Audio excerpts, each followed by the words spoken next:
Now here's how we can teach using text written on the iPad and the screen recording. So before we get started, make sure you are subscribed to this channel so you don't miss the future videos.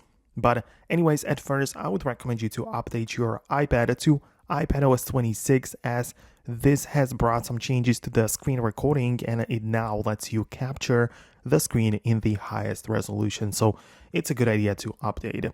But outside of that, you need to ensure that you have the screen recording toggle ready in the control center. That's one thing, but also before you get started, hold down on it and ensure that the microphone is ready and turn on. It's indicated by a red toggle, meaning it's active.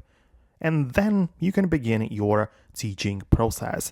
So essentially, you have to choose a software or an app through which you will be teaching the things which you want, right? So usually it is going to be either a white blank canvas or a note-taking app, or it might be a presentation app like PowerPoint or Keynote.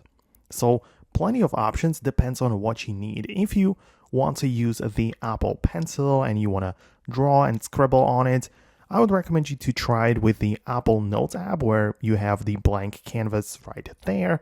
Or you can get a dedicated note-taking app like GoodNotes or Notability, which are free and work very well.